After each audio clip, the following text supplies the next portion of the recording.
my vice. Man up from Mars, he tripping, I put that on guard. I got the digits, but I am not calling. Wizard at night, this be that forum. I'm just gonna stack with that. Sunshine after that. Just gonna stack with that. Sunshine after that. So yeah, you know, I had a conversation with her, but it's like the signals is always crossed. I mean, like, I say yes, cause she asked me to say yes. And then she's like, I didn't want you to say yes. I wanted you to understood that a yes was required to answer the question. I was like, what?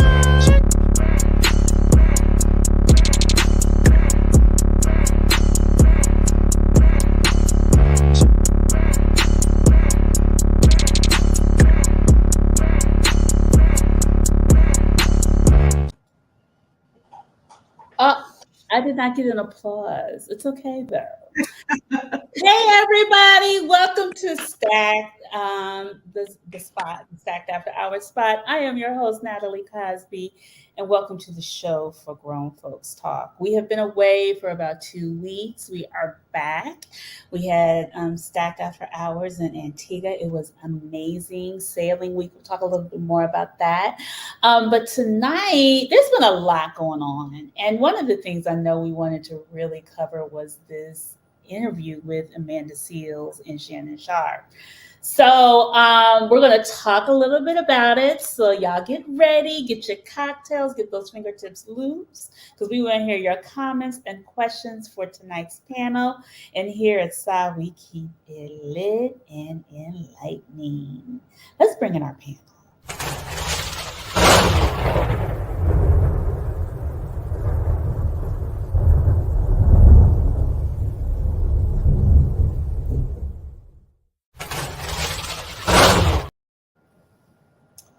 Hello, panel. In the corner, hello. We got our brother, our savant, our educator back, Brandon Scott. We have our millennial, our residential, I call him our residential millennial. He keeps us on our toes, Henry McCormick. And our very first, new to the show, Miss Abigail Best. And of course, my co-host, Sunshine. Hey everybody, happy Wednesday, happy hump day. Yes. Hi. Good evening. Good evening. So I wanted to jump right in this. I call this show the Amanda Seales effect.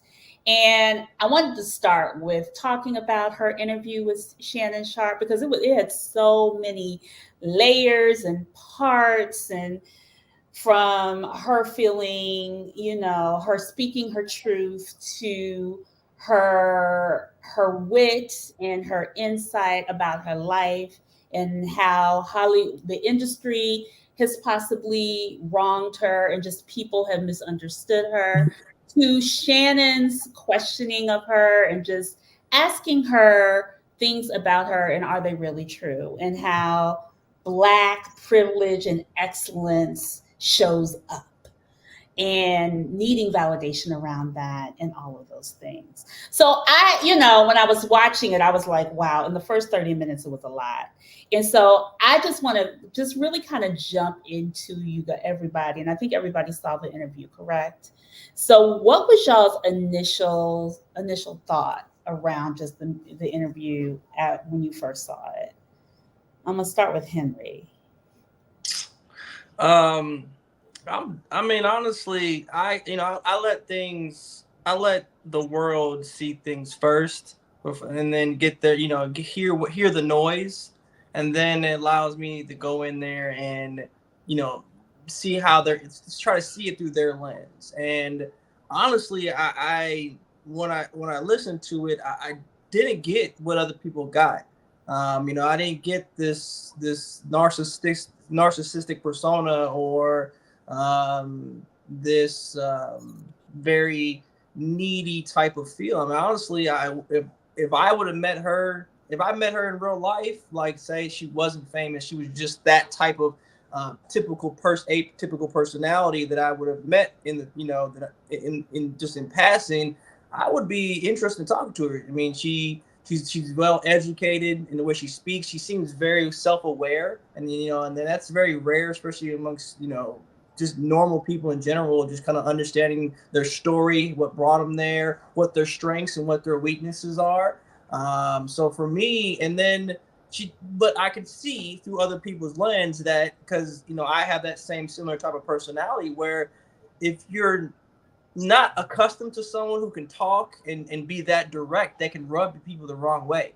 And people are very attached to their feelings and want people to always pat them on the back and be on their side. So for me, I could understand how that could be a struggle throughout life.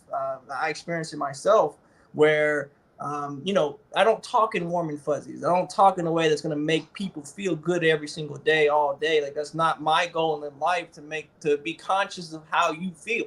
My conscience is to speak truth, and truths talk, more than anything else. So, I can definitely see it from other people's angle, how her vision and her truth, as they say, can be very self-centered because that's what it is. I mean, it's her truth, so you expect it to have a very single-minded lens when it comes to be. But I don't think she went at some people's neck, and she wasn't name calling people or disrespecting them in a way that would want people to react in a negative light. Okay, all right. Abigail, what did you think? Um, I mean, it wasn't too far from what I expected it was going to be. Shannon Sharp definitely had a narrative that he was trying to create. You could see that clearly by his assumptions because he didn't have too much research done on who she was. So he had a narrative clearly that he wanted to present, and she wasn't going for it. So it was very interesting to see that, but I'm not surprised by Shannon's interference or lack thereof, or the questions that he asked or lack thereof. And it was just very interesting to see all of the conversations that was had afterwards, which was what it was going to be anyway, which is this is why she's single, this is why she can't get any work, this is why, this is why, this is why. And then taking away from her being a black woman, and B, being someone who's in a very predatory industry and has had the experiences that she's had. She's not a perfect person. She's a human person. I don't always agree with the things that it is that she says, but just the way in which people in general in our, I guess, culture, society, villainize her and dehumanize her. It's just very unfortunate, but also very telling. Yeah, yeah. I think people say she's a lot. I'm a lot. A lot. That's a lot is something that's always given to Black women who are very loud and have an opinion. Then you throw onto that respectability politics, which is it's not what she said, it's her tone. Like we can take any tone. We've all had these experiences as women, working in corporate environments where no matter how, no matter how much you play along, the minute you question something and just go, it's what's the face for, you're being aggressive, you get labeled as the angry Black woman. No matter what you do, it's damned if you do, it's damned if you don't. But to say she's a lot, why? Why is that a problem? Why can't we take up space in the ways in which we need to take up space? Brandon, what are your thoughts? Especially, the reason why, especially, we'll talk more about it, Brandon. But go ahead, just your initial thoughts. Well, they came out of the gate real hard. I'll say that. But I actually saw it a lot, like in similar ways that both of them saw it. I saw someone that had been hurt. I saw someone that whenever you're in the industry, we have to understand that there has to be a certain level of narcissist inside of you to want that type of attention. Like if you're a performer, you're an actor, you're in the spotlight like that, and you want to be in the spotlight, there has to be a certain level of narcissism in you to want that, and so it's going to come out in different ways based on what level you're at and where you're at in that type of industry. So that, like, people making comments about it, like saying she's that, all of them are that to a certain degree. They all handle it in different ways, but they're all that, from the Oprahs to the Moniques. They all have that in them, as well. And you see it, and it comes out in different ways. One of the biggest things I've thought about over the last 2 days since I watched it initially is how, as much as a people, we say we don't want to be considered a monolith, and like we're all different, and we've bought into that narrative that that's what we are, and we immediately start to project who we are, our experiences, and our thoughts onto somebody else, that they have to think and act and be like this to be considered what our perception of Black is. And we do it, from back in the day, saying someone acts white, or, that type of thing, because they spoke a certain way, or they dressed a certain way, or they came from a certain environment. Like, we do it to ourselves. So we are definitely our own biggest enemy in that. And as much as we try not to be that, it's happened to us for so long that we just continue to perpetuate it with each other. And so I think that's what happens in these spaces. Like, she's in and she's been in until she gets labeled, difficult to work with, and all these other labels that get put on her. But I think it's definitely, as we go throughout this conversation, deeper things that we have to think about and talk about, as well as her mentioning her diagnosis and that type of thing. Like, some people felt like that was her trying to get a pass or something like that. So, that was my initial thoughts, is that I saw someone that was hurting or had been hurt. Yeah. And that was operating in that hurt, in that pain. Space. And probably going to operate in that space for a long time. Anthea, I know when you said you just finished it and you were worn out. I was worn out from the first minute. What I saw was, yes, someone that was hurt, but someone that also had a very hard time taking personal responsibility. I understand that there are things that happen in the industry, in corporate America, even in our everyday lives when it comes to Black women. But I just thought that she came there with a chip on her shoulder. Yes, Shannon did a terrible job in doing his research. So he automatically had a profile of who he thought she was. But I just saw someone that just could not take personal responsibility for anything that happens. Every story she showed up, somebody hated her, and then they just had it out for her. In no story did she ever say, or I heard between sleep and wake, that she said, you know what? I kind of was rude to that person, so maybe that's why they had a little attitude with me.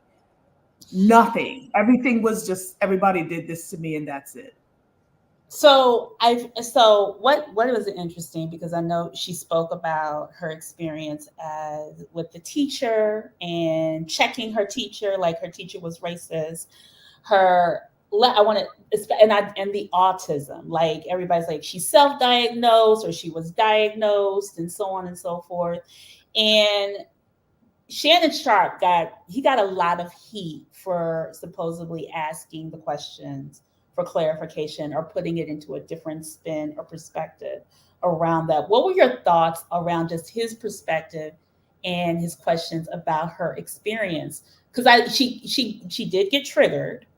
Did she not? I don't know if she got triggered or it was a little bit of a sting to her. Like she was like, this is my story. So just your thoughts when he was asking, and he got a lot of fire for those particular, especially those two things, the racism and the autism.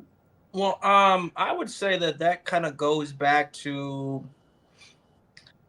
a cultural issue that us of African descent suffer from here across the globe, especially in America, is the lack of understanding of mental illness and mental defect.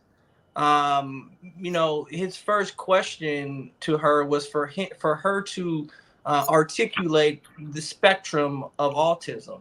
And most people have no idea the different levels of autism, and they see Rain Man and they think that that's then everyone's a genius, and that's not how autism is. And of course, if you don't experience it, then you wouldn't understand it as well. But then that's also part of the issue as well. So I think people who are picking at that particular piece is more, a lot of it's due to their lack of understanding.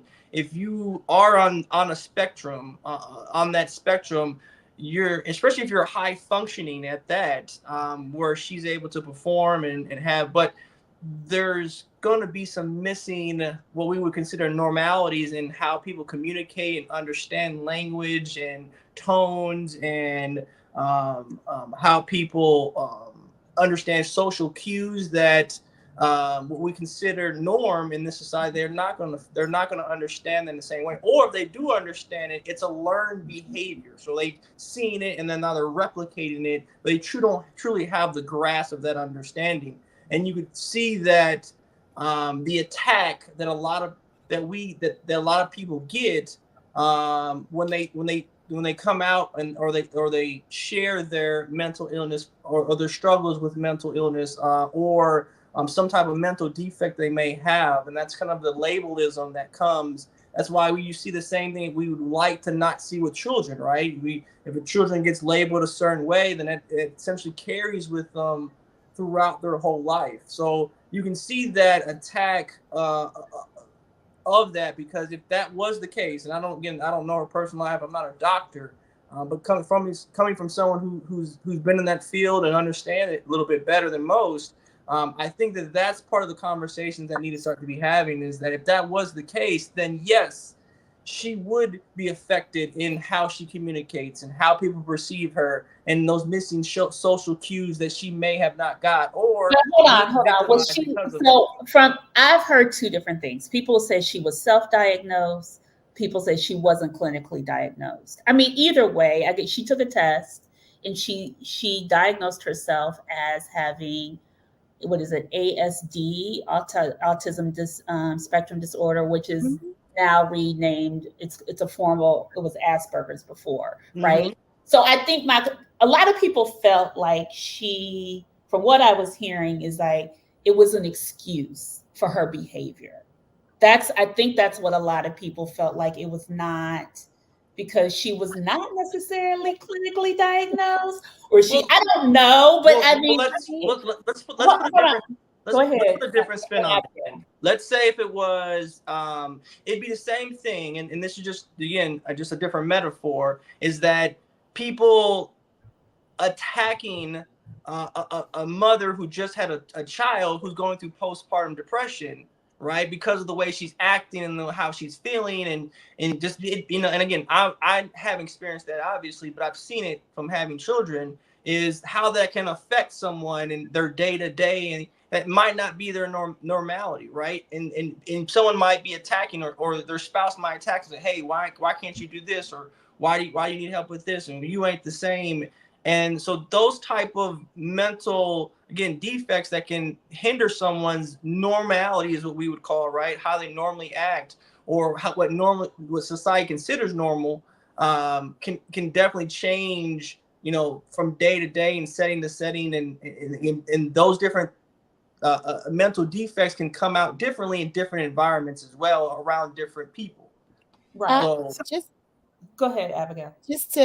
And you had 2 points to the first question. I think the main thing here is no one ever bothers to question what the origins of the Shannon Sharpe and the Shannon Sharpes of the world. When you look at who Shannon Sharpe has the outside conversations with, I do believe the better way to put it, he's part of the manosphere, where there's a lot of women blaming, Black women blaming, a lot of, he belongs to the crew of men who, I date white women because Black women were blah, blah, blah, blah, blah. So you have to fully acknowledge, understand, and accept where his mentality is and what he was trying to do when he decided to interview her. And from the onset, it definitely seemed that he had an agenda. And I think everyone has to acknowledge that, because that does take up a lot of explanations as to why this woman who appeared on the show was put on the defensive and why she spoke the way in which she did. And I don't think that should in any way, shape, or form be ignored. The second thing is, when we speak to, her autism, being on the spectrum or whatever you want to call it, inherently, I believe in all of us. And I could say that everyone here is Black. When you come across a bunch of cops and they're looking in your direction, we all have some type of reaction to it. So as a Black person, to constantly have your experiences be questioned as to whether it was your attitude or your tone, when that no matter what it is that you say as a Black person on this planet to a non-Black person, there's going to be a very big chance that you're automatically going to be perceived as saying something negative. That does kind of create that unconscious tension and stress within you when you're in certain situations. I don't know if anybody here has kids, but I've had a child who was in a PWI, and things that would just seem normal childlike interactions get ratcheted up to be things that they aren't, because it's coming from someone who is not blonde hair with blue eyes. So a regular questioning or bringing an important fact to a teacher is seen as, oh, Mary, that's a very insightful question, or let's look into that. But coming from a Black child, that's seen as, how dare you, especially when it's a Black girl child, because there are studies that show that Black girls in school are disciplined 10 times harder than their counterparts. So you are walking through life with that as your life experience. So why wouldn't you be angry? Why wouldn't you see everything as people looking at you and judging you and treating you the way that you are because you are a person of color? We cannot deny that. So I don't believe that she's making an excuse for it. She's just basically saying that, no, this is what happened. And a lot of our stories, you cannot deny that a lot of our stories, when we talk to our friends about work, about getting a ticket, about, someone walking the wrong way across the street because we're coming, that it's that experience. It's not always you. You should be able to walk with a hoodie anywhere and not seen as being a threat. You should be able to express your opinions without being deemed as being rude. And people tend to always to be in this model majority when they want to judge others, forget that this is what it is as part of our existence. So I guess the question is, it's just like, so what I'm hearing from you and Henry is, well, two different things, especially you, Abigail. Does she feel like there's a constant target on her back with in how she has, and just in how she expresses herself, and highly misunderstood? And then I think the other thing, even though whatever Shannon said, especially about the teacher experience, and Brandon, I want you to kind of speak to this because you are an educator. When he was saying the teacher just may not have wanted to be questioned, even though what the teacher had said possibly could have been deemed as racist or not mindful or not in a culturally responsive way. I just, is there, when someone like Amanda Seales hears a counter narrative, is it always going to be her on the defense, or do we always automatically go on the defense instead of receiving? Now, I'm not saying you have to agree with the perspective, but I just want to know, like, is it always labeled something, as Abigail kind of, I don't want to say that's what you spoke of, but I understand what you're saying, Abby, and with Brandon, I was just curious with that. Well, number one, when you start having conversations like that, you have to have an expert there to make sure that you're explaining things from a scientific or medical or psychological perspective. I can only speak from my experience as an educator. Anytime you start talking about some type of diagnosis like that, you want to make sure that, all bases have been covered and you're not just throwing something out there as an assumption or something like that. So I think it was more in the way she brought that up or presented it that made it seem like in that particular interview, it could be viewed as an excuse or some type of cop out for the experiences that she had. She couldn't comprehend or fully understand, like, that's how this is going to come across. That's what this is going to look like. I agree with points that both of them have made, and again, I feel like we can all have our points. My thing is never to make you feel like you need to agree with my perspective. It's just for us to share all of our different perspectives and start to learn from each other. That all five of us watch that, and all five of us have a different perspective about it. So I think that one, I think Angela, like, you gave Shannon Sharp way too much credit. I don't know if he's that intelligent that he had an agenda for this interview. I think this is something new, and he's a novice in this space. He's used to talking about sports and those things that he's way more comfortable with from where he came from. And now he's interviewing people that a real broad base of topics and subjects are coming up. And it's just entertainment. I don't even know if he could be that strategic to have some type of agenda to go there with Amanda. She knew that. And that's where others might say she was being combative. Like, right off in the beginning of the interview, she corrected him and saying, like, you're not going to take away from my experience, and they had that exchange, and it looked like that interview was ready to go way left, and it was going to have a long night, and they were able to come out of it and, get into the broader perspectives of the conversation. So you could see his experience with her. Had that interview ended or something happened that they could not have come out of that, he would have had to speak from his experience with her and say, I had a negative experience with her. As soon as I start trying to interview her, she did this and wanted to tell me I wasn't listening and tell me how to do my job. Like, he could have went and, spread that.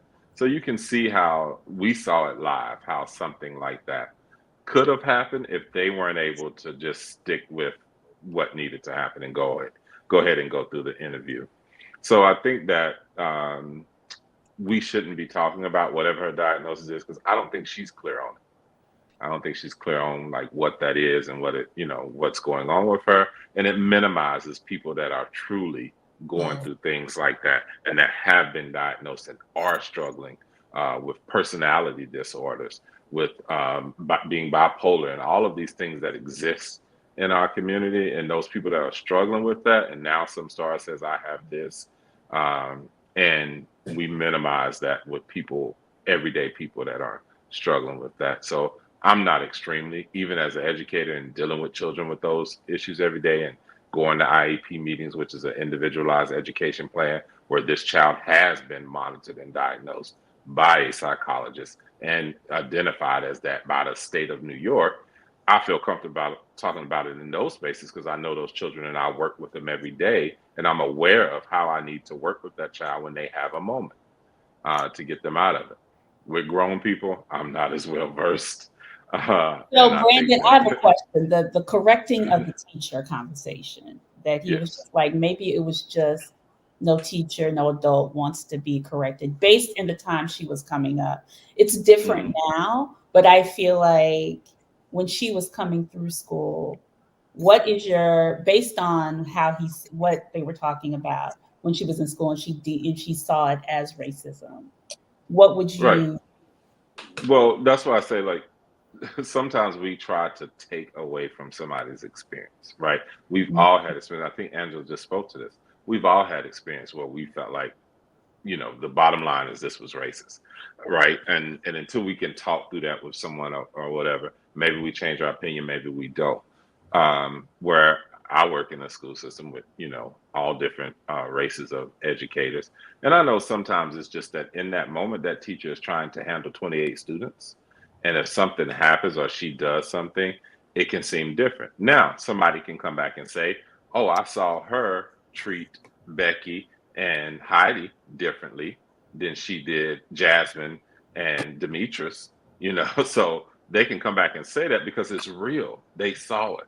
And so it means something different. And so it looks different, right?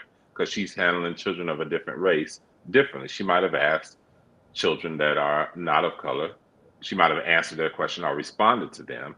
And a Black child may have not gotten that same response. So we've been led to believe, and because of our trauma in this country and the history of this country with its birth defects, we've been led to believe like 90% of the time those things are racist. Like it's just real. And I see it on a daily basis. And the point that was made too about, Black children in general, Black girls and Black boys, being the recipient of that at way higher percentages. I don't have specific percentages, but definitely I can tell you from my own experience, it happens at a high percentage. And when we don't have certain ones of us, because it's not just having a Black person, you got to have a Black person in that role that understands as well. So I know when they get sent to my office, my job is to find out all the details and then try to, support the situation, help that child maintain their dignity, speak to the parent and speak to that educator, so that I'm covering all grounds in those situations. Because, people will say that. And I had a young Black girl go home and tell her mom, "Mommy, my teacher does not like brown kids." And I had to deal with that situation, and that was her experience. And in fairness, it was my experience with that teacher too. But I needed to do the paperwork to get done what I needed to get done with her. So, children are having these experiences in school as well. Right. Well, and one thing, and Brent, I want to piggyback off of kind of what you were saying as well, and something that we also have to pay attention to is how many times, as us being of African descent, have we had experiences as a child, and at the time we didn't have the cognitive ability to put that in perspective of what was being done. And then now that we are older, or that when we got older, when we kind of reverted back and looked over those experiences, then we can be like, hey, dang, that happened only because of this reason, or I went through this experience because of this reason, or I was put through this type of treatment due to this reason. And we couldn't at the time identify or cognitively put those together of the reason why. And to Brandon's point, at a certain age, children can't put those into words, can't put that feeling, the thing that we can identify as an adults, or that we can identify as we get older as being pretty obvious and blatant. At the time, when we were at a certain age, we couldn't put those particular behaviors or those particular treatments that we may have went through into a perspective or a lens of racism, because that lens of racism is what we see on TV, or what we may have possibly read or maybe been shown by our parents or discussed with our parents, but very few times at a certain age. I mean, I have elementary children, and my lens of racism conversations with them are very elementary to that point. I mean, you're not going to have these wide lenses of racism type of conversation. So for her to, my only thought to that was, it wasn't something at the time. She's like, okay, I'm getting in trouble because I'm Black. So hold on. So let me, because I think the thing is like, people are saying that Shannon did not make it a safe space for her in this, right? There's two sides to this interview that I kind of want to, and I think this happens even in daily lives. There are a lot of people who don't feel, and I'm talking about when you're with Black people, right? Especially in Black spaces are not always safe spaces. So, and somebody said Shannon didn't make the safe space for her, and she went in there thinking it would be. And I think my question is just like, what is a safe space? Because it's a safe space where you don't have any counter arguments. Is a safe space where we have to agree on all fronts. What is a safe space in Black spaces? And one second. Can I just piggyback on what you're saying, Natalie? She also said that Issa Rae did not provide a safe space for her either. So there's a pattern of looking for this safe space, or whatever it is, whatever that safe space means. She also said people didn't protect her either. Right. And I think that's a thing that if you love Black women, you can definitely understand that feeling from any Black woman, that they're not in a place continually where they're feeling protected and safe and guarded and in a positions to be their natural selves, without any type of uh, Again, there's a lot of black spaces that are not safe amongst ourselves, of Yeah, right? course. I'm not and even but talking but about. even but to Go even ahead. to even start from one of the reasons why she wanted to be on Shannon Sharp's show was because Essence magazine, the black women's magazine, there for upliftment and enlightenment, ran a very bad piece on her. And And the NAACP awards too. She yeah, did not. and I mean, I was kind of taken aback, and I'm like, this is Essence. Like, say nothing. There's an option. They did not um have to have someone write that piece, but they did. And this is supposed to be an empowering space. So if you, as an actress or as someone in the public eye, has the, you know, gold standard of black womanhood in written form, has, written something really bad about you, I'm sorry, where is the safe space? Because they could have chose to just say nothing. So I get where she's coming from. And, I work in entertainment, and I've seen and heard, not just from her, but from other places, where just because there is a black woman at the helm does not mean that you, as a black woman, will be protected in that space. We've heard stories about this from people working at, with Oprah Winfrey, or working at the O magazine. We hear stories coming from Essence. You hear stories coming from women who've worked at Shea Moisture. Like, there are places where we are supposed to be safe. It's these black companies, black magazines working in entertainment, where it's not, money over everything. You're not necessarily safe. So So Abigail, I guess my question is like, even is safe spaces where you are always right and comfortable in your thoughts, or are your thoughts going to be challenged and possibly contend with to make you whatever, just to see a different point of view? What is so That's what I'm asking. What Okay, is so the a safe safe space? space is where you have a dialogue that includes empathy. A safe space is where you could conduct an interview where you actually do your research on the person whom you're interviewing. It would take 2 seconds for someone to Google Amanda Seales and see that both of her parents are black and that she's Yes, of West Indian that was heritage. a misstep on him. I agree with That that. wasn't that's more That than a was misstep. That's why I That was say, and gross. I Yeah, know gross. that you don't want to give Shannon Sharp credit for actually having an agenda, a narrative, wanting to put her in a little box. Because again, he very quickly had like an after hours conversation with two other men of color that wasn't very nice, about, why Amanda. he's single. So, in order to fuel those dialogues that he has, he did come in with saying, oh, well, her mom is white, so that's why this is going to go this way. So maybe it wasn't, a pointed agenda, but he had a little idea of who she was, instead of coming to there trying to learn who she is. So, being open to learning about that person, being open to learning about someone else's experience, acknowledging when you don't know or when you're unsure of something, and really just trying to do a little bit of research on the conversation that it is that you're going to have. But it's so what I guess what I'm hearing is just like her, a lot of stuff has been hearsay, gossip, bad behavior, narratives around what other people have put out about her.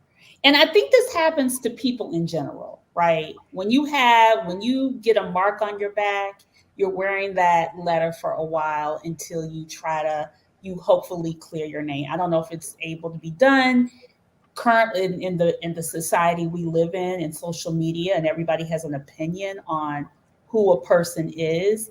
But you would think amongst black people we would be able to create black, like those spaces where people can feel comfortable and receive feedback and not be ridiculed, which I know is really hard to do. And Yeah. therein lies the issue, Natalie. when we start speaking about Black spaces.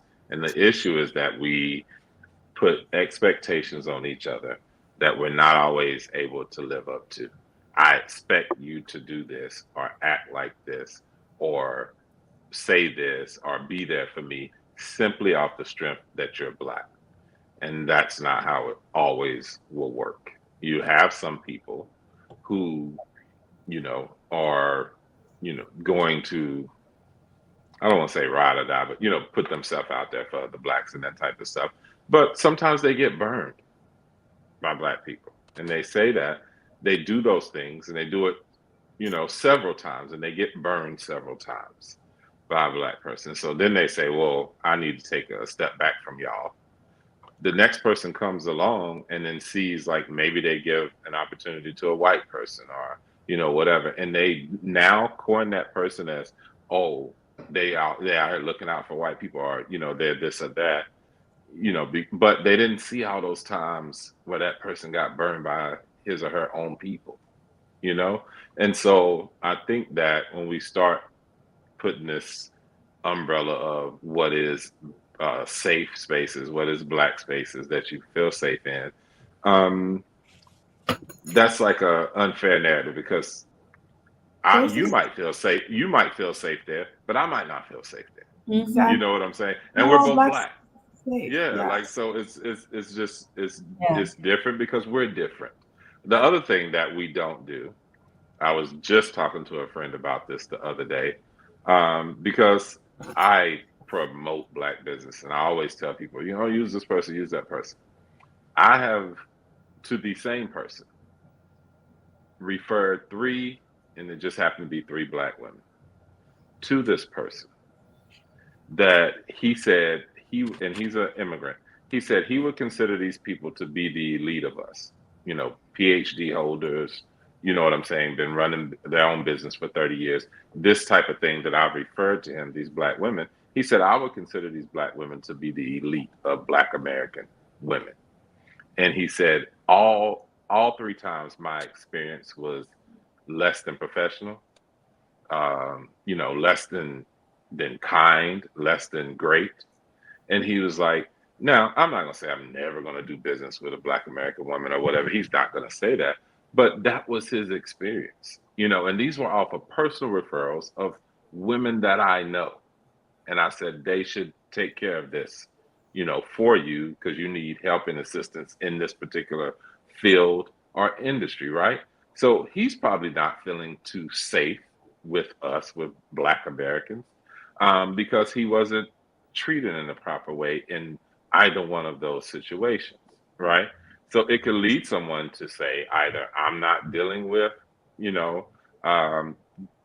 Black people or Black people on that level. I'll let you come wash my car or barbecue, but you ain't doing my taxes. You know what I'm saying? And you ain't doing it. So it could lead somebody to do that. But the conversation I had with him, because I'm always about I want to challenge you to think beyond whatever your thoughts is. Not that you have to agree with me. Is it often in those situations we're not giving each other the feedback? Because we go and say, I'm gonna let the Jewish man do my taxes. I'm gonna let the white man do the construction of my house. I'm gonna let this person do this, whatever the case may be. I'm gonna let the Mexicans mow my lawn, because I tried it with Black people and I was hurt and I was offended. Because we have an emotional attachment to each other. We're not giving the feedback to each other. How often do we call that Black business back or that person that has that business say, look, my experience with you was not great because of this, this, and this. You know what I'm saying? I want to refer you to other people because their experience might be better. I would have liked better communication. I would have liked, this or that from you. That's how I operate, and that's better for me,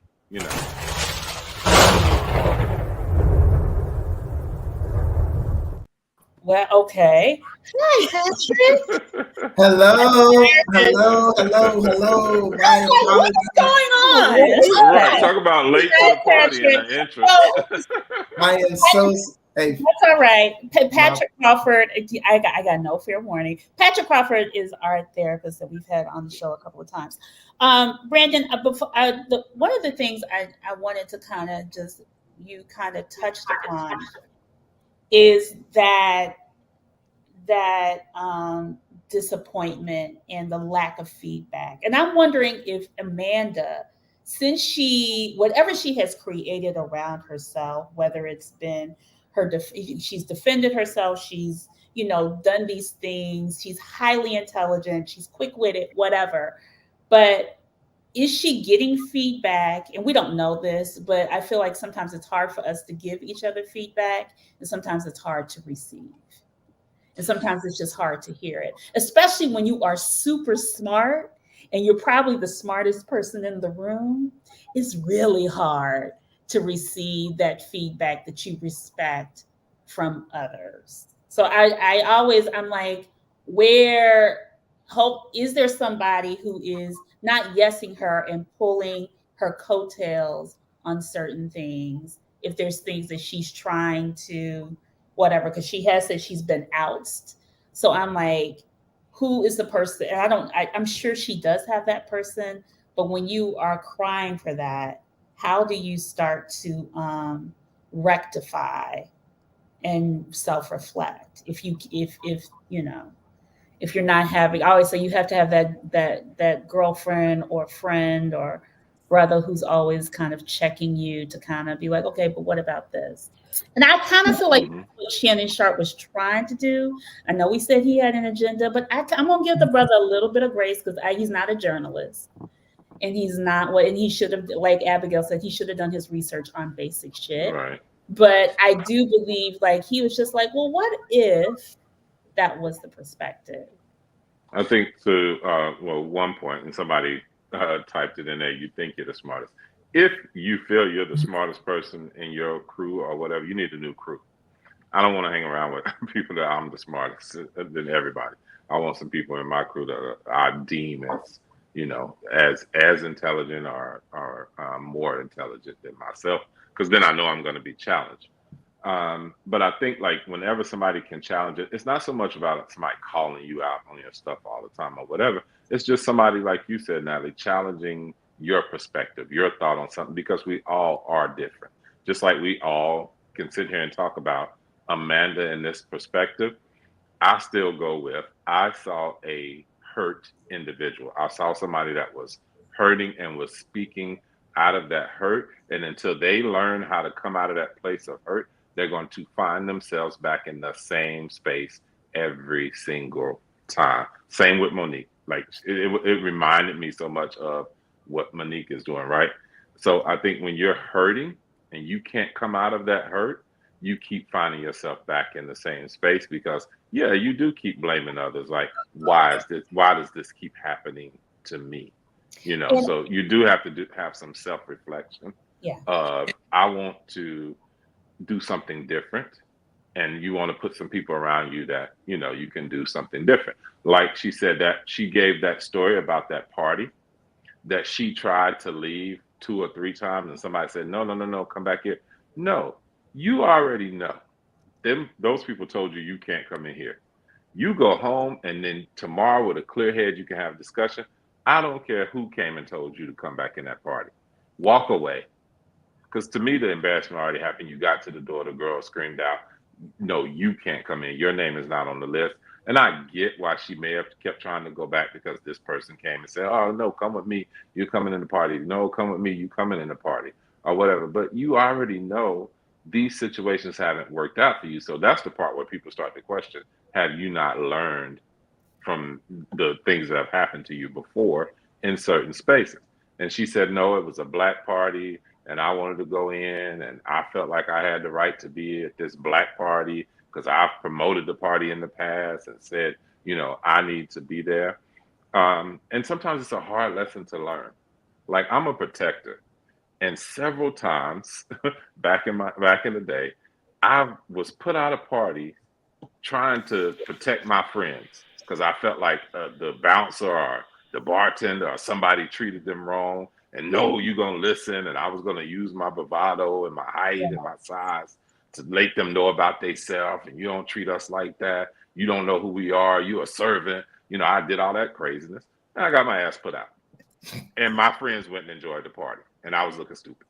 And I finally had to realize, like, dude, stop. It's not your responsibility. If they have an incident at the bar, they need to handle themselves. Right, You right. know, if somebody didn't serve them at the bar, I can't go curse everybody out at the bar and make them, treat black people better at the bar. Why are we still in here patronizing it? You know what I'm saying? Like giving them our business and our money. So I had to learn myself because I was the one that kept getting put out. You I know, think, But yeah. I think, Okay. and I do get that there is that sense of, does she have someone around her to give her that? But I do believe that unfortunately in our community, there's this whole thing of giving tough love. And, as a parent, I do not believe in tough love. You never know what a person is going through internally when you speak to them.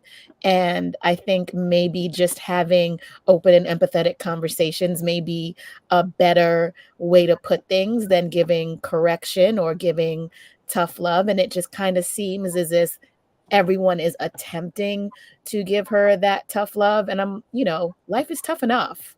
We're going through a lot. We've gone through a lot as a, community within like the past 5 years. And I'm sure she's had years and years before that. So why does everything have to be this, you should know better, or someone needs to be in her camp to tell her? It's way more nuanced than that. And depending on how people are speaking to you or seeking to maybe give advice or help or correction to, I see a lot of people saying the word correction in here is being given to you, it's not going to be received, and it's also not helpful. um I don't think that we are allowed to just exist within the space of the issues that we have. We always have to be, I don't care how much, racism or how many people are after you, you always have to be a certain way. And that's not always possible for everyone. It's clearly not possible for her. So, where's the grace? Where is the, I guess, from the community, where is the, proper and loving conversations that could be had with this person instead of just expecting them, you should know better. You've gone through this several times. It's not going to get you anywhere. That's not always possible for some people when you're constantly being met with or faced with the same things over and over again. That may sometimes, you know, be your fault, but may sometimes just not. So I don't think that she's being given grace by everyone who has opinions about her. And again, this is coming from a person who does not agree with everything that she says. Yes. She did a podcast on colorism, and didn't, and that kind of bothered me very much. So she said some other things that I have issues with, but I still believe in giving her grace because none of us have seen and or experienced what she has. And me, myself, being a Black woman, I know that there are times where things that you go through every day can become overwhelming. And it's not always easy to navigate that. And I know in those instances, I want grace. I don't think people give her enough grace. Yeah, somebody said no black people ever give any grace. Before we Go move forward, I wanted because to get Patrick in, but go ahead. Go ahead. sorry, Patrick, and you can have it after this because you're gonna love it, I think. But before we just gloss over this slave mentality I feel like we did that way too fast. I think that we need to take that back a little too, a 215 steps. Now when we think first one I want to talk about, when we talk about these safe spaces, right? I think that a lot of that needs to be talked about, that the first safe space that us as people from African descent should have experienced should have been at home. And that's the missing piece, I think, that a lot of people are not wanting to talk about right now. And then a lot of people within our community is that their first safe space wasn't at home. Right. Their first hater was their mother for a lot of Black women, Their first hater was their father, was with a lot of Black men, right? Or they weren't there to put any influence to them, right? So they are never there to mold and shape them into these particular, and you can even hear it within her. Her father was there, but he wasn't this profound has profound existence into her life. You can hear just from the way she was speaking, and when she was talking about the people who influenced her and who had made a difference in her life, it was never her father, right? So the first safe spaces that with people within our community have to experience has to be at home. If you're not receiving it at home, you're never going to be able to grasp how to find those different spaces out in the world, because then you're looking at, okay, because you're black, you're my, we're in this together, right? And that's how you can get burned a lot of times as well. And not only with that, I think that when we think about safe spaces too, is in what context are we talking about these safe spaces? Because trust me, and we all been there before when there's about 5 black people in the room and there's 100 white people or others in the room. Who do we normally gravitate closer to? I mean, that's been proven. We go to like spaces. People who look like us and we think are going to think like us and feel like exactly us. Right, because that feels safe for us, and then we've been taught that. It's been indoctrinated into us at a very young age, right? And that's a safe space for us. Even, trust me, it could be all 6 of us, and then if we spread out over 100 people, I'm gonna find my way to few of y'all, I promise. Right? That's because that's what's safe. So we got to look in the context of what we're talking about, a safe space. Now we're talking 100 black people, then we're going to start having some conversations, and then do your morals and values and things that you like correlate with what I like as well. Then we can talk about different things there. But with safe spaces, it can be in a completely vast context of what we're talking about. So I think that when we think about safe spaces in this particular instance, when we talk about, did Shannon provide a safe place for her as a black man, she should have felt safe with him. And that also is another issue, right? Why was she not feeling safe with a black man, right? That's where I think that for me, I am the most safest in a black woman's presence.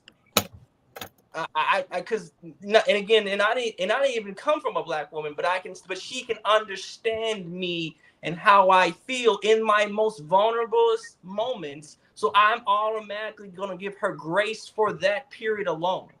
That's just me.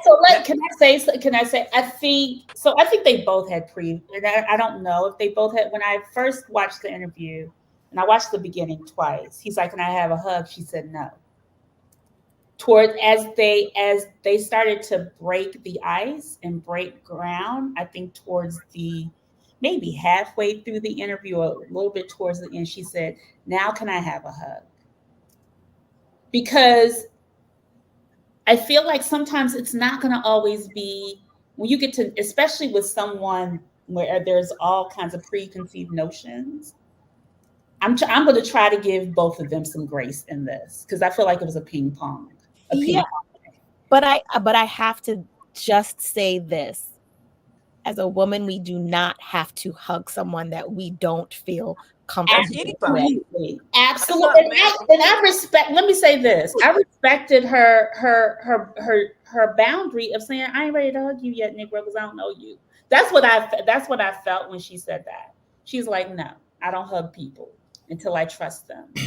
And that's her space. Patrick, I wanted you to go ahead and talk a little bit more about these safe spaces, but really in this Black intellectual realm, this Black privilege realm that I feel like we all kind of sit in. Thank you guys so much. As I said earlier, I do apologize for being late. As I was listening to the conversation and during my drive, there were so many things I wanted to just chime in on that were so factual. And I think that what we sometimes do is we become very dichotomous in our thinking. It's either this or it's that. It's never inclusive of both. So when we were talking about, even in a good discussion, we're talking about with safe spaces right now. The same way that she has a lived experience that she utilizes to guide her choices and her decisions, it's the same lived experiences that Shannon Sharpe has as well, and what has worked for him and what has allowed for him to, thrive and move from where he he previously has been his ability to say the things such as, hey, can I get a hug? Well, once again, Shannon talks a great deal about these things. And I want to be very clear. I'm not going to defend Shannon because I don't know him personally. I don't know his heart. But in some of the conversations and dialogues that he's had, I do believe that he has certain levels of compassion and understanding that he tries to lend. He talks about his grandmother all the time and how much he loved her and how much he cared about her and how much he wanted to be there to provide for her.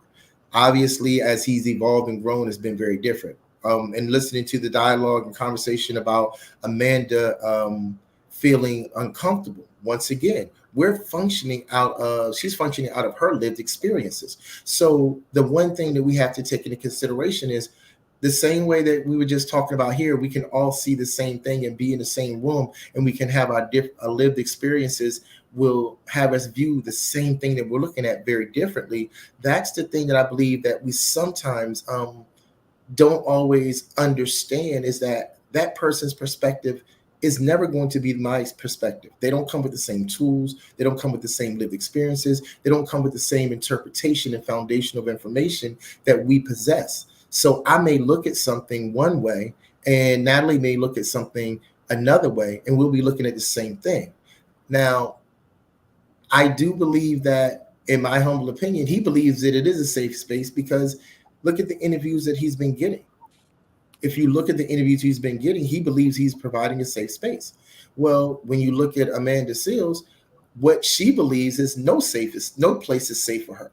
But if she didn't believe it was a safe space, then the question is, why did she go on in the first place? Why did she even go into the interview if she wasn't prepared to say, oh, it's a safe space for me at least to share? And I'm not judging her. I'm not saying she was right or she was wrong, but there has to be an initial belief that when you step into any space for an interview, you have to feel comfortable enough to participate and to share. So can I add to that? She did mention somewhere that she wanted the interview. And I think part of the reason why she wanted the interview was because of the essence piece. And she felt as if this was the final straw for her, and she needed a space to be heard, to tell her side. She did, either on her socials or somewhere, did mention that. And I did see some of the other things that she said afterwards. I didn't go too in depth in it, and I want to be very clear. I don't know Amanda Seales besides this interview. I have heard bits and pieces of what she shared, so I'm never going to try to compensate for my lack of understanding of who she is as a person. But there's a whole list of things that were going on when we talked about even the educational piece, where Shannon was talking about, how do you know this woman was just not wanting to be corrected? I put a comment on his thing saying, listen, there was a time and place where white children always corrected Black adults because they felt like you were beneath them and you were not worthy of saying anything to them without them correcting you based upon their experiences. So I believe that did not come from ignorance. That came from his lived experiences because his grandmother was very, very respectful. And let's be very clear. We have evolved our socialization of our children over the course of generations. One reason that we did not allow for Black children to speak up is because it could cost you your life at one point in time.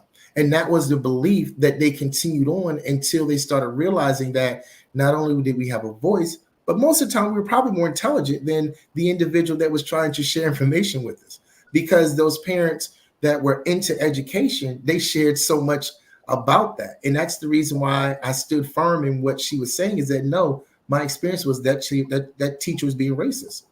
Well, that's her experience, but from what I would have seen, I would have thought she was being racist as well as an adult. And I would have said that I would have probably wanted to stand up the same way. I'm Aries, so Aries fire sign. So Aries too. Let so many people say what they say without me standing up. But the point that I wanted to even reemphasize is that, and this is going back to the earlier conversation, she was saying something about Asperger's. Yes, Asperger's was a clinical diagnosis. And the one thing that I want people to understand in lay terminology is this: Asperger's, or anybody on the spectrum, first of all, there's not a true test for autism to be on the spectrum. So all you do is you go by and you start to eliminate other things, other diagnoses, and you can do certain psychological testing, but it would never tell you that you are on the spectrum. There are symptomologies, there are behaviors, and then you have to get into the duration and the frequency of how often this has occurred. But if you make it through school, which is the predominant place where a lot of the childhood diagnoses come from, if you make it through school, then as an adult, as you said earlier, you're an adult. You done made it. And she's doing fairly well financially for herself. So therefore, she doesn't have a diagnosis. But I can tell you from research that 1 in 4 people have a mental health diagnosis.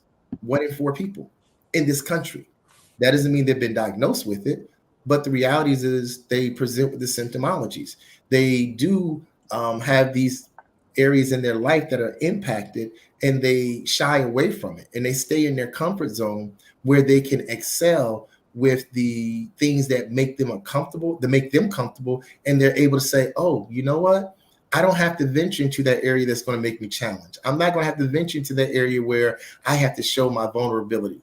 I don't have to venture to that area where people can see me for less than I am. So when we are sitting up here and we're discussing it, and as I went through this interview more and more, I think at times she was defensive, but as you said earlier, she was functioning out of her hurt.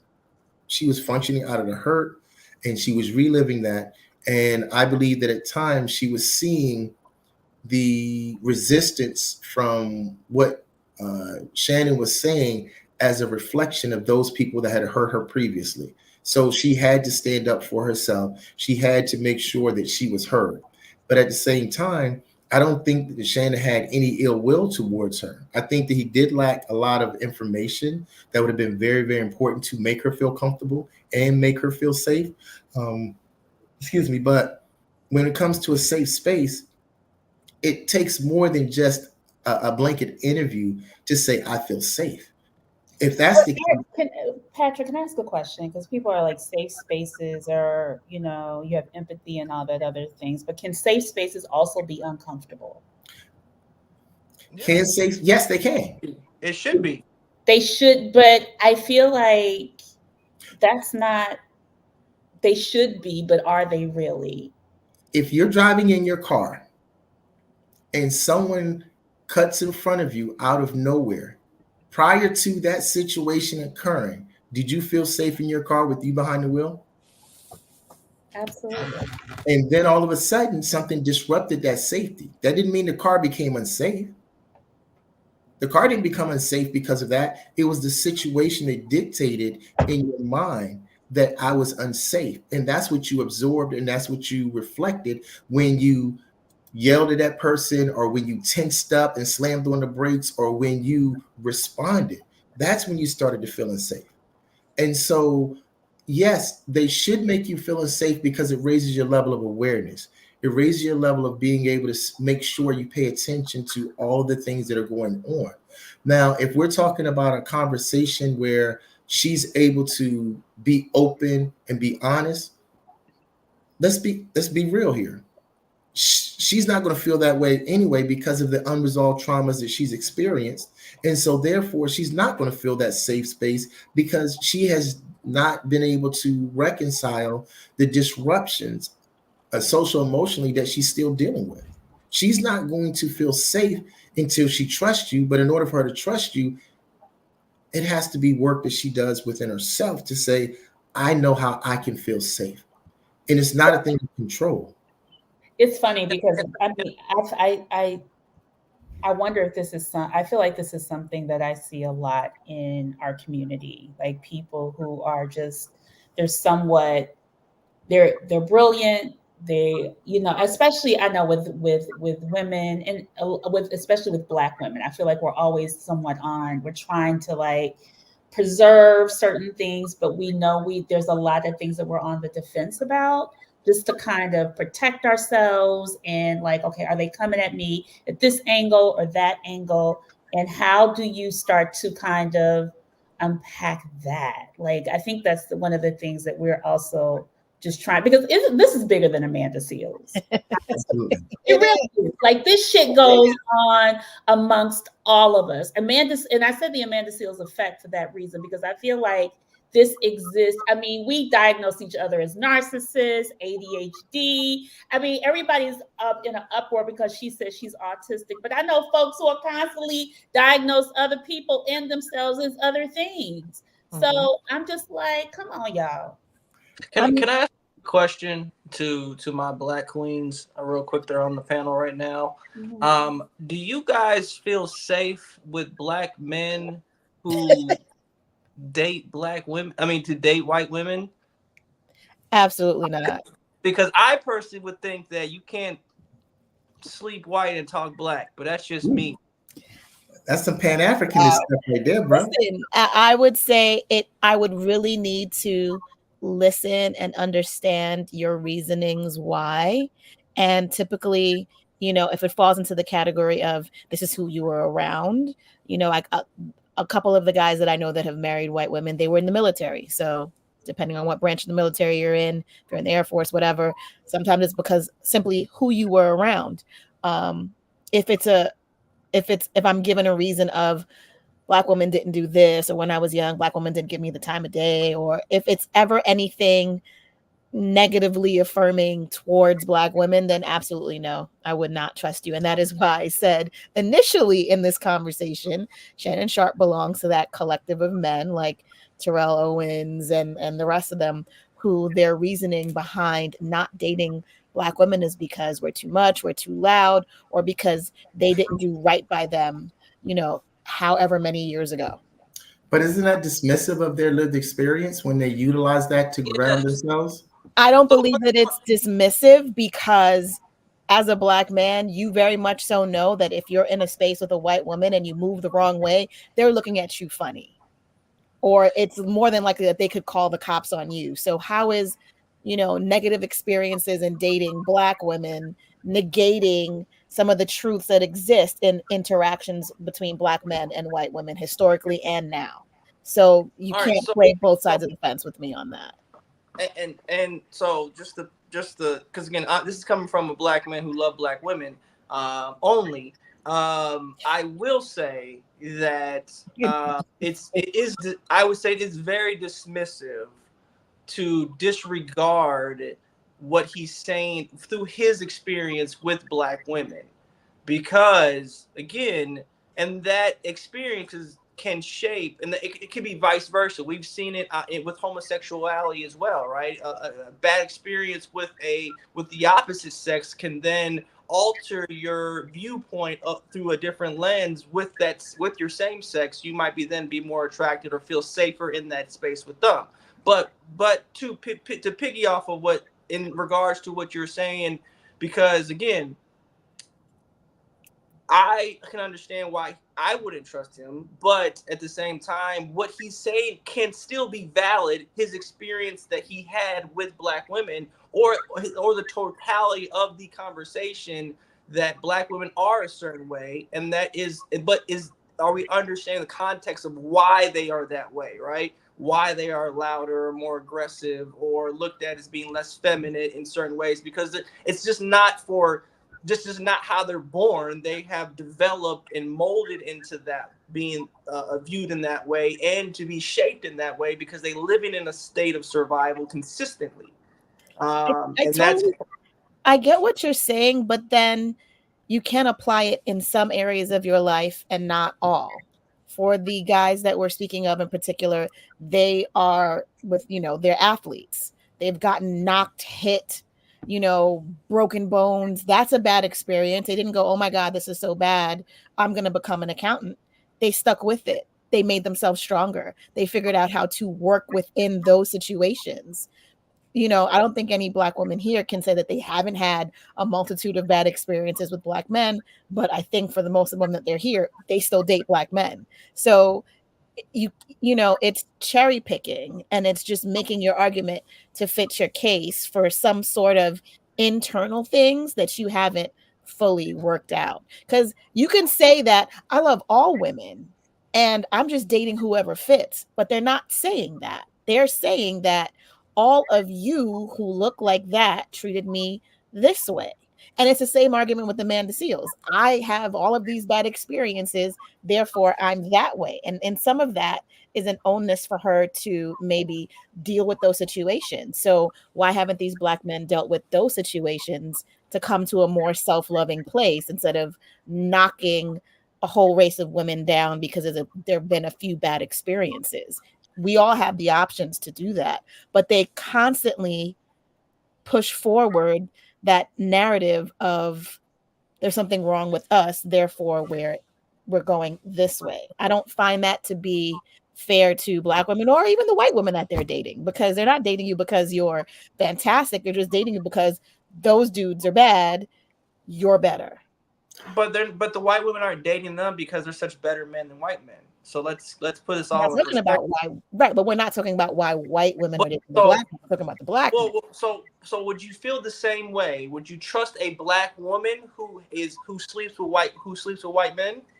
The same thing would apply. Why are you doing it? Did you genuinely find a loving partner that matched all of your credentials, or are you specifically dating white men because you're telling me that Black men ain't shit?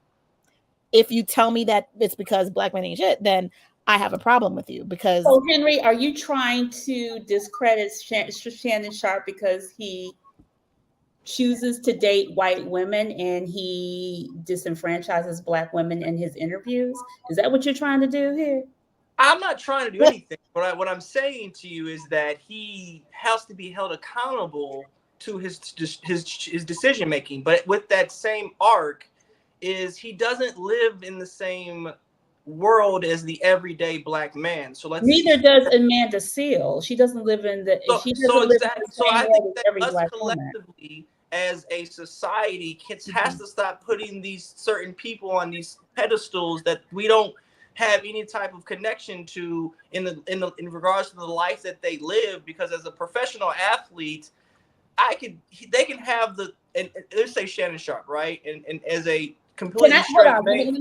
Go ahead, finish your point, and then I want to move forward. Go ahead. Okay, sorry. But to his point, he could have a pick of any woman that he wants. It doesn't have to be. It could be purple, green, yellow, blue, or orange in regards to the way they look. He's going to get the highest quality regardless. But he's choosing to put his energy, let's say that, into people that don't look like him in regards to who he wants to spend the rest of his life with or spend his fortunes with. So how does that correlate with the Amanda Seales interview? Can he have her best interests at heart when he's having these conversations? Can he come from a place of empathy? Can he come from a place of compassion when he looks at her? Because is he viewing her as something better because she is Black, a Black woman? Me personally, I would be, like I said before, I would feel safer with a Black woman, and I would treat her with a certain respect and dignity before I even knew her, before I had to have conversations, because of who she was. I'm trying to understand what it is that you're saying. Are you saying that he didn't provide, or he cannot provide, that needed safe space? I think he's saying, is he capable? Yes, but that is right. No, if that is right, but that is what I was saying at the beginning of this, is that Shannon Sharpe, somewhere in his mind, be it purposefully or subconsciously, has a preconceived notion as to why she is like this, which is why those questions came about the way that they did. And I'm not sure if everyone saw. I guess he has his own after hours too. He does. He has nightcap. Yes. With two other Black men who all fit that narrative of blame towards the Black woman. They all had this conversation about why she's not married or why she's single. And it's I have to disagree. I'm sorry, Abigail. I have to disagree. I mean, we can gracefully do this, but once again, the one thing that was the foundation of the discussion previously is that the lived experiences are valid for the person who has lived them.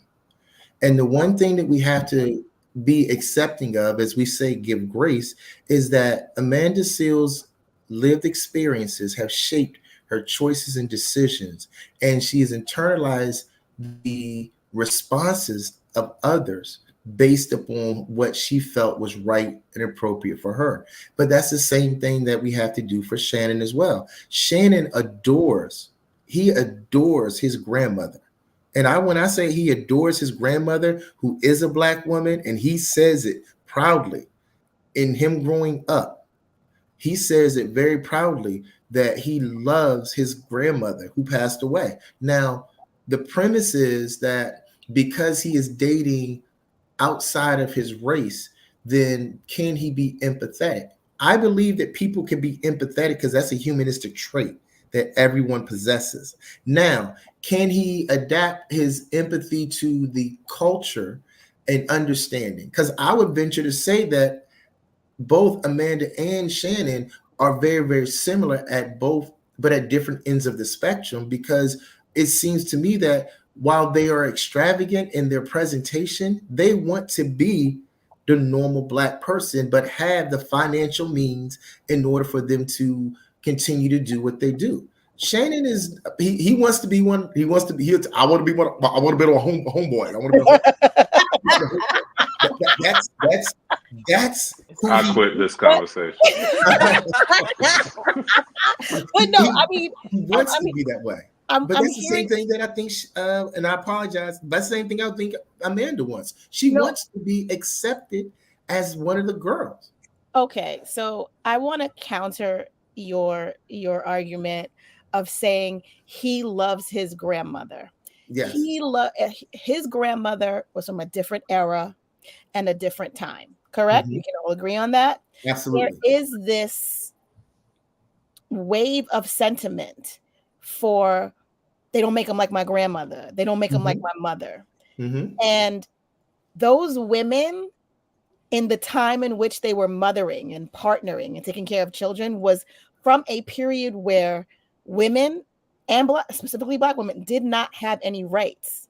They were just born and bred to be caretakers. They were born and bred to accept and understand infidelity and struggle. They were born and bred to understand that you are not important unless you are married. They were born and bred to understand that taking care of children and putting yourself last was the ideal of women. So this romanticism of grandmothers and great grandmothers and mothers of periods before are not the Amanda Seales women, which is why when it comes to the modernized Black women, they don't see their grandmothers. The same respect, love, and caring for those people who self-sacrifice themselves for their children.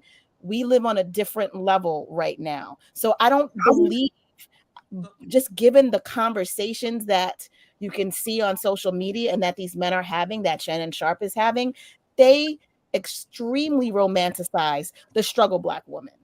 So I was saying the struggle Black woman, the quiet Black women. They do not romanticize the opinionated, the I'm putting myself first, the I'm going to tell you what it is that I need from you type of woman. They don't romanticize that. They romanticize the women who sacrificed until they made themselves sick and possibly passed before their time.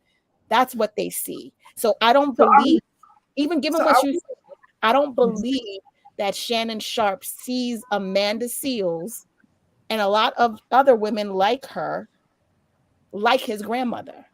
So are we saying that if the interview had taken place with someone else who we probably trusted to love Black women, are we saying that we think that it would turn out very differently, or Amanda would have been? I believe so. I believe Go ahead. I believe so. I believe if there was someone there that wasn't there for clickbait, because Amanda Seales right now is very much so clickbait.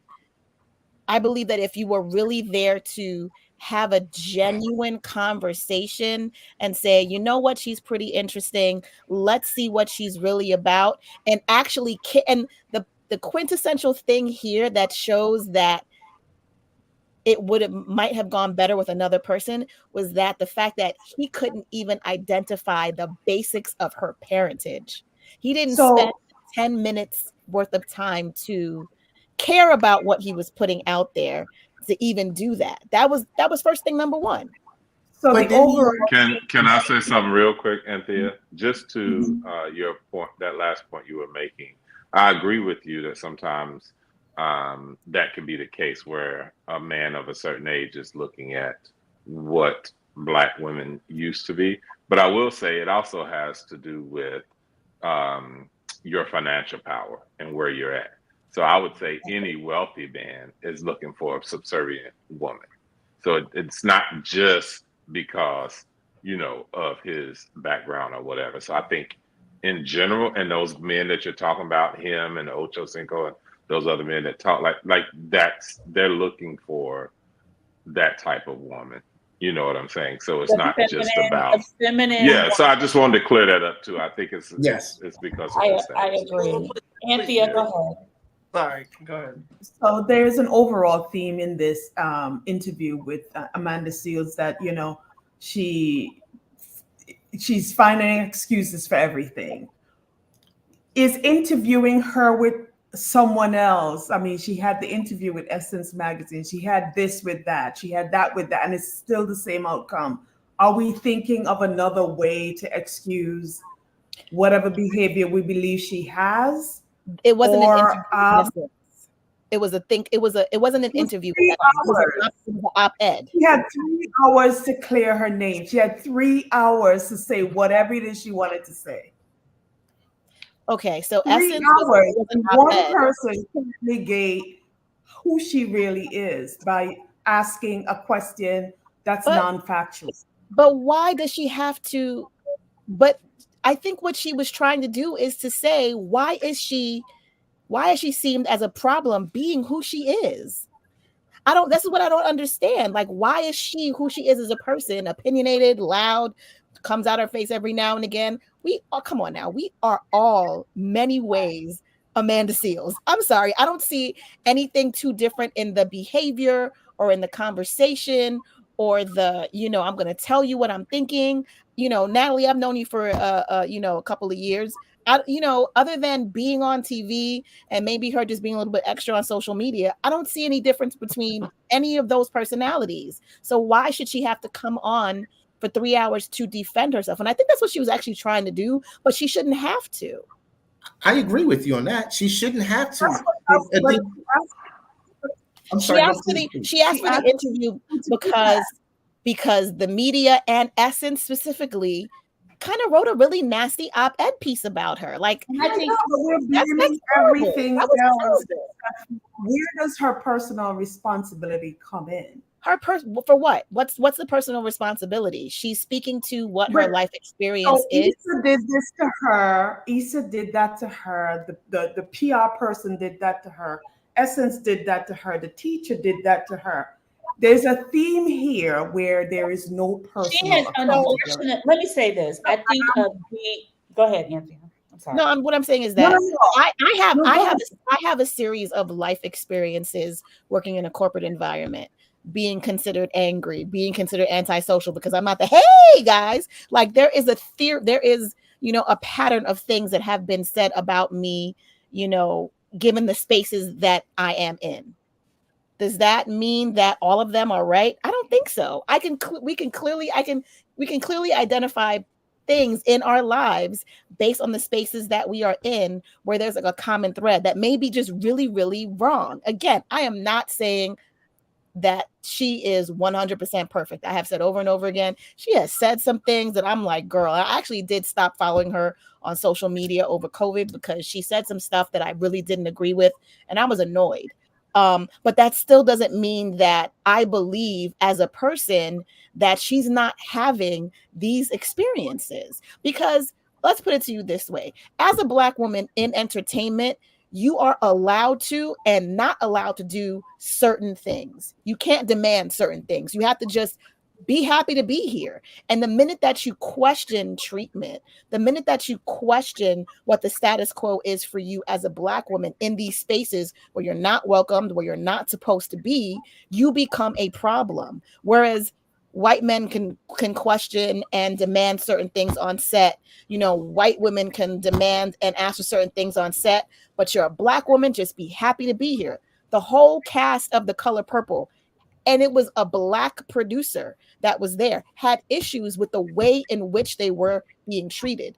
But you look at the difference between the way that Taraji P. Henson was dealt with when she was crying all over the place, and Amanda Seales when she was like, oh, hell no, you're going to give me what I want.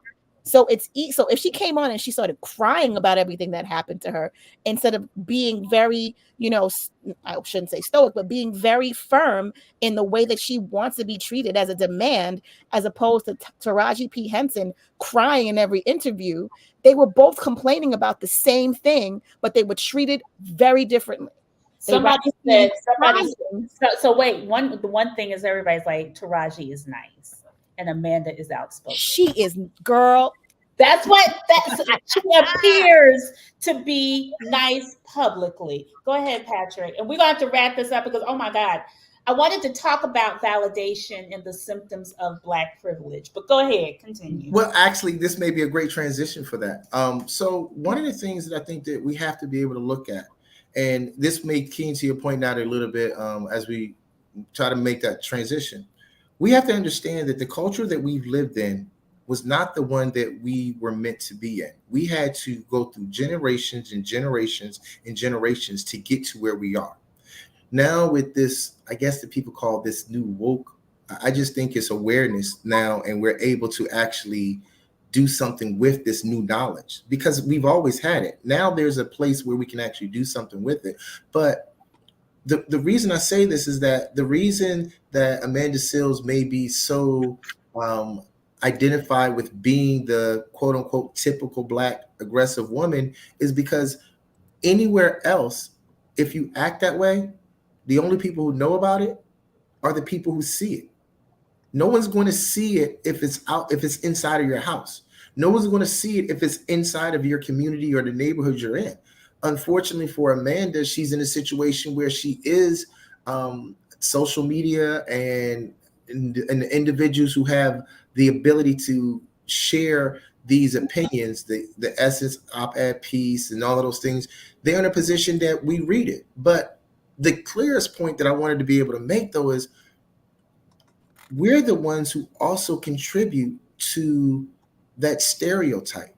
So we actually validate what it is that Amanda Seales does and doesn't do because of the actions that we take outside of her. As you said earlier, we could all be Amanda Seales or Shannon Sharpe based upon our perspectives and our lived experiences. We all could be. We could be that way when we are talking about just dating Black women. We could be that way when we're talking about how we hold the previous generation as the epitome of what we see with Black women. So everything you're saying, so we do the validation of that. We're the ones as a people who do that. You know, we spend the most money to validate our own self-worth, with the houses we buy, with the cars we buy, with the clothes we buy, with the money we buy. So the thing that I wanted to just share with you is that we validate the things that are out there. And honestly, people seek validation.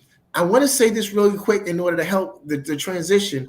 I do a training called We Wear the Mask, poem by Paul Laurence Dunbar. If you haven't read it, go read it. But the thing I talk about is that we develop masks at such an early age, and we keep those masks on, and we learn how to build new masks and put those new masks over top of the old mask. And then when that new mask doesn't work, we go back to the ones that did work, that were there from the ages of 5, 6, 7, 8, and 9. And here we are 30, 35, 40, 45, using the same mask that we were using when we were 8, 9, and 10 years old. That's because we have not evolved enough to realize that we don't know who we are. We don't know the understanding of what it is that we allow to sit and fester within us mentally, physically, spiritually, and emotionally. But we put on the mask of what presents to other people as acceptable. So that's what it is that causes us to say the validation is not because of the fact that we believe it.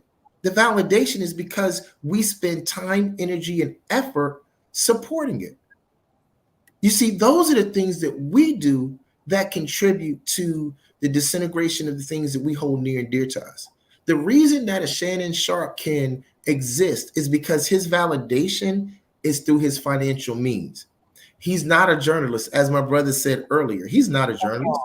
But the reality of it is that, guess what? He's validated because he had an NFL pro career. He won Super Bowls with 2 different teams. Excuse me. He is in the Hall of Fame. He makes money. He goes on ESPN. And so guess what? That reinforces in Black men that see that we're raising our children. Listen, I'm going to be very clear. And this is not me throwing shade and knocking it. I played football, basketball, ran track, did all of it. Loved it, watch it to this day. I made a conscious decision. I'm not spending money on certain things anymore, but that doesn't mean that I'm not a work in progress.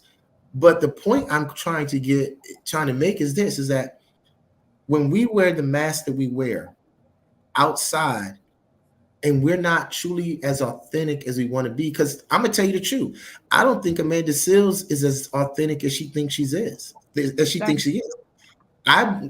me explain to you why I don't believe it is. Because I believe that's the mask that she developed at an early age, and she wears it because guess what? It protects her. And it's also been encouraged. It has been encouraged. But see, guess what?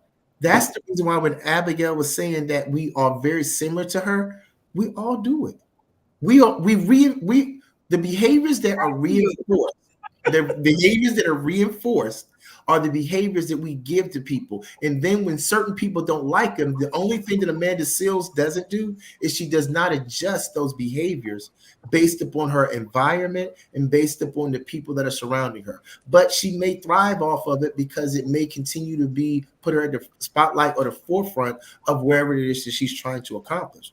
But if we're talking about it, we got to talk about healing. We got to talk about understanding the pain that is dwelling within us, and we cannot continue to mask those things. Because if we continue to mask them, the only thing we're doing is we're taking a mask and putting it on top of another mask and putting it on top of another mask.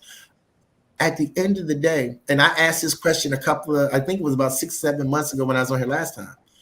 Ask yourself this question: are you so aware of who you think you are that you're unaware of who you truly are?